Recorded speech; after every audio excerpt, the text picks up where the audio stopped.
Welcome to this tutorial. So in this particular video, we'll be talking about UX research method.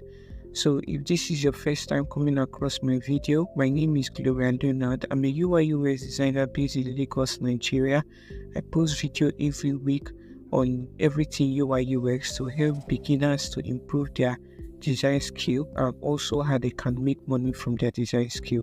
So please hit the bell notification to get notified whenever I upload new video if you want to improve your design skill as a beginner. So let's dive into the video. So we'll be talking about UX research method. The word method refers to how research is being done. So in this particular series, we're talking about everything UI UX design. We have covered basics of UX design and also user research. So this is like the part 3. So we're talking about UX research method. So if you have not watched the part 1 and 2, I'll be linking it down in the description, or you'll be seeing it coming up at the top here. So let's continue. So user UX research method is the word method refers to how the research is being done. There are basically different ways in which research can be done. Then 2 ways we can categorize research: who conduct the research and the data being collected. So who conduct the research? We talking about who conduct the research, we have primary research.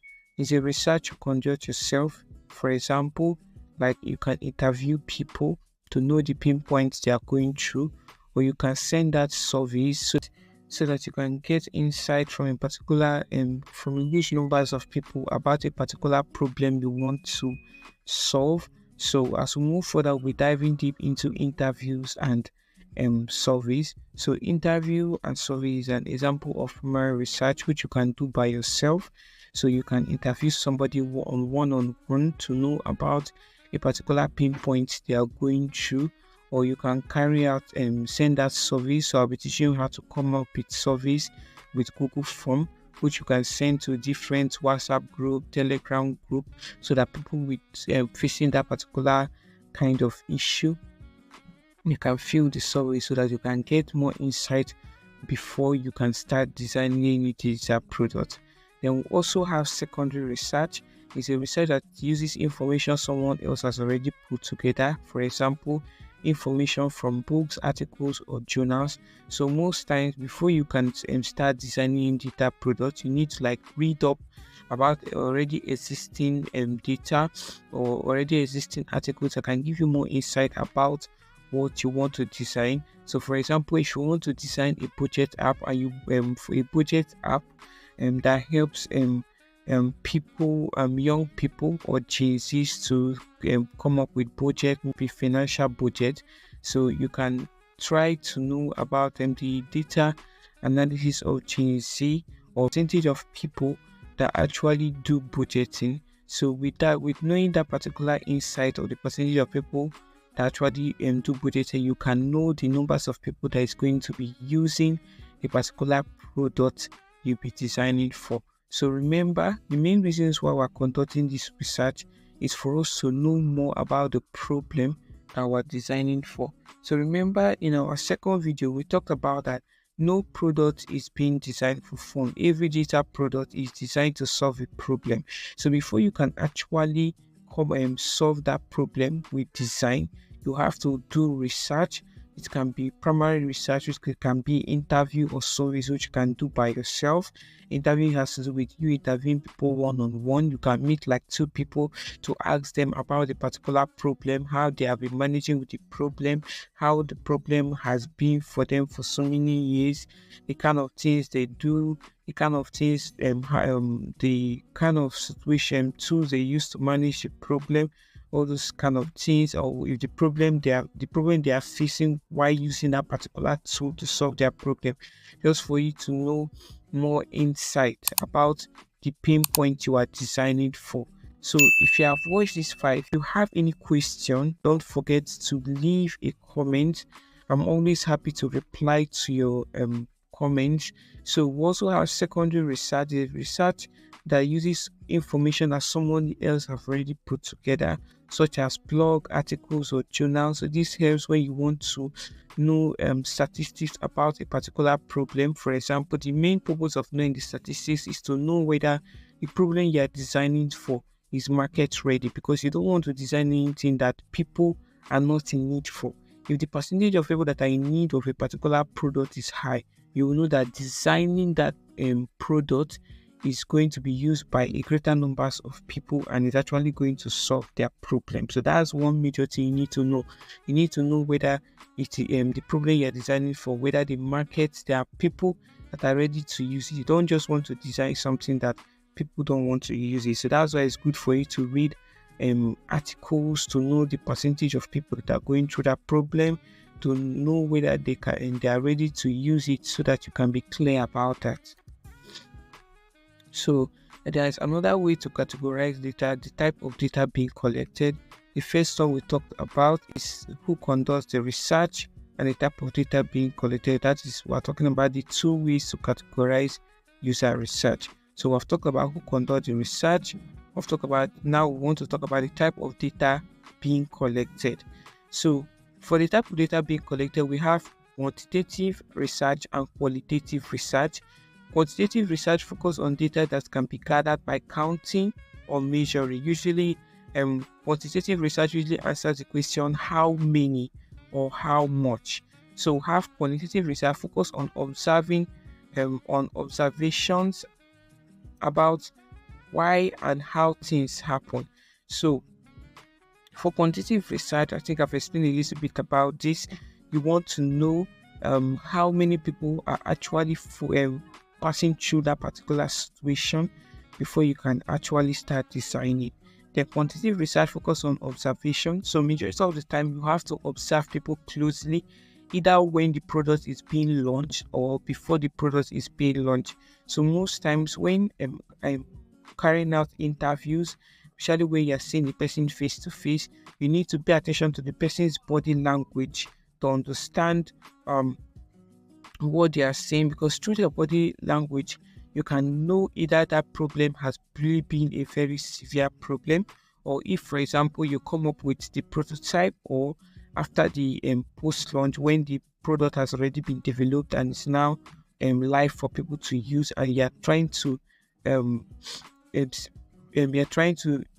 interview users on whether the product that is being designed actually solve their need. When they're using that particular product, either an app, you need to pay attention to their body language to see if what they are saying, because a user can actually say, oh, I find the app very helpful, but their body language is telling you that they are finding it actually difficult to press the particular button. So as a UI UX designer, you need to pay attention to details. You need to pay attention to details. You need to be very, very observant about when designing anything for users, because the other little details that you pay attention to, that is what makes the app very useful for users to use. So quantitative research gives you the what, and quantitative research gives you the why. So we have common research method. So we have interviews. So we also have surveys, usability testing. So let's talk about interviews. So interviews, a research method used to collect in-depth information on people's opinion, thought, experience, and feeling. They are usually conducted in person. Use interview when you want to collect detailed response. So one basic importance of interview is that when you can see somebody face to face, you can ask open-ended question. For example, when you want to know when a person when you want to know if the particular app you developed, you designed, whether it's actually solved the problem, you can ask the person, how was your experience using the app? So when asking the person this kind of question, which is an example of an open-ended question, the person can give you more insight on how they were able to use the app. Unlike asking the person, rate your experience from 1 to 10, the person might say 5, but you might not know what that 5 means. But with the person, if you ask an open-ended question to the user about how was your experience using the app, The person is going to give you detailed reason. Like, oh, I don't like the color. The app was very slow loading, or the buttons were too small. I couldn't tap. I couldn't read on a particular text. So that's like giving you in depth on how you can improve your design to suit the user. Because they are, when interviewing people, you can also interview people even before you start designing the product. So you can interview people to know their thoughts, to know their experience about a particular problem you want to solve. So yeah, so house surveys is an activities where many people ask the same question in order to understand what most people think about a product. So example of surveys is like creating a Google form. So nowadays there is no need of creating paper surveys. So you can create it with Google form and send the link to different groups, WhatsApp groups or Telegram group or any group, any social group where you know that you can find people. You can send them the form for people that are facing that particular issue, for them to fill that form so that you can know more in depth about the problem you want to solve. So as we move on, I'll be showing you how to design a survey. So this is a particular example of a survey so that I created to create an app that helps people in Lagos, Nigeria, to for their housing issue. So for those who already know how Lagos is, it's quite difficult to get houses if you are new to Lagos. So I sent out a survey. You can see, find a house in Lagos, Nigeria. I asked the question. So this is like a Google form. So you can ask questions here and send people the link. You can send them the link to any group chat so that they can fill it for you. And you can get as many responses as possible. So one advantage of surveys is that you can get so many responses, unlike interview where you have to interview people one on one. So the next one we have is usability studies. So it's a technique to evaluate a product by testing it on users. So which is basically after the product has been launched, you tend to test either your product actually works on the actual user you are designing for. So during usability testing, you will need to record what the user is saying. You need to observe the user and observe the user closely to check if they're actually using the application well, and also to check their body language to see if they're actually finding the application you created easy to use, or either the application solve the exact problem. So you need to know whether you succeeded even after designing. So remember, even after you are finished designing, the work is not yet done, because you need to test it on real users to know whether the application actually succeeds. So we have secondary research. So benefit of secondary research is that it saves time and money. So this is an example of a secondary research. So secondary research is a research that uses information that someone else has put together. So example, books, articles. So an example, an advantage benefit of secondary research is that the information is already available, so you don't need to start looking for people to interview, because there's a lot that comes into interviewing people. So most times when interviewing people, you might have to like spend money on the workstation you might be using. You might want to rent a hall and also provide snacks, except you're interviewing maybe your family members to get in easy feedback or whatever you want to do. But most times trying to interview people, it does not actually comes in cheap. So secondary research, it saves time and money. The information is already online, so it's just for you to go there and get it. Secondary research, the drawbacks is no first-hand user interaction, no specific user feedback, because you're reading information that somebody else has already put together, which are blogs or articles online. You have no first-hand experience of interacting with the user. You don't have feedback. You cannot interact with the user, because when you interact with the user, you might have more in-depth understanding about the problem. So these are just the drawback of secondary research. So interview, benefits of interview. So it understands what user thinks and why, and you can ask follow-up questions. So with interview, you are seeing the person, you can understand, you can ask different questions to understand, to get to the root of the problem, of to understand what the person is thinking, the experience the person is going through. So these are like the benefits of interviews. So the drawback of interviews is that it takes time and money, small sample size. Because one thing about interviews is that as one person you cannot interview 100 people. So you can your limit can just be 1, 5, or 10. And most times, even when you have interviewed 10, you can even be tired. So most times you might just want to interview only 2 people. So that's one of the disadvantage of interview. You just only have only the small sample size of people for you to interview before you actually start designing, or after you have design the product. So far, if you have any issue, please don't forget to comment below. Or if you have any problem you are going through, you want me to create a video about it, don't forget to comment. I'm always happy to answer your reply your comments. So yeah, so this is the drawback of interview. It takes time and money, and it's also for a small sample size. So for surveys, benefits of surveys is that you can cover a large sample size of people. It's fast and it's inexpensive. It's just for you to go to your Google form and create a Google form and send the link, and you can have 100 response in 5 minutes. That's one advantage of survey. So drawback, no in-depth of feedback, because it's just like a questionnaire. You cannot get in-depth response from people. People can just answer only in sentences or in yes or no. You can tell them, oh, explain your experience. They might not really give you in-depth experience because they are typing, unlike when you're interviewing the person and the person is speaking freely about the problem they are going through. So usability studies. So the benefit of usability studies is that you have first-hand user interaction, challenges assumption, in-depth feedback. So drawbacks, only measure how easy a product is to use. So usability study is basically when the product has been launched, for you to know whether you succeeded in the design or in the development of the product as a whole. You want to know whether what you spend time designing and developing actually solves the user's need.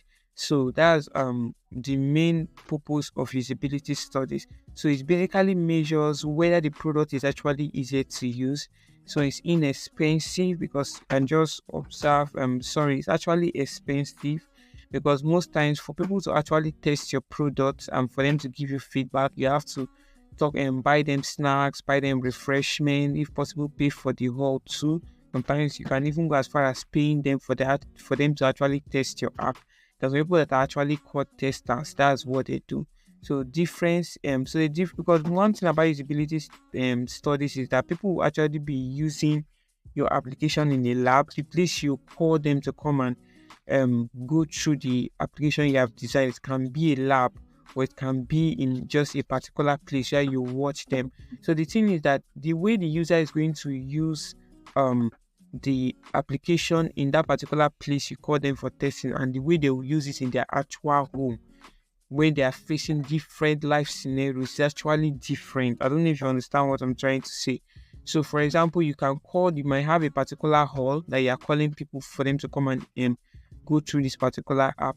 The thing is that the way they will use that app in that particular hall that you call them for them to test your product, and way they will use it in their app in their house is actually different. So that's one of the drawbacks of usability studies. So there's some form of research that when you're going in depth to actually understand people's problem, people's experience, people's emotion before you start designing, sometimes you need to understand their culture.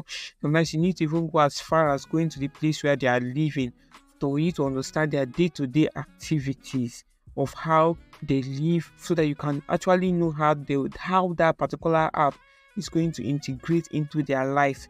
Because any app that you're creating is actually to make life easier and to solve a problem. So if you're creating a particular app and it integrates well with their daily life or daily activities, the app is going to be used by a large range of people. So that's one of the advantages of even going as far as going to the person's house to see how the person's live, to understand how the app is going to encroach into the person's problem activities.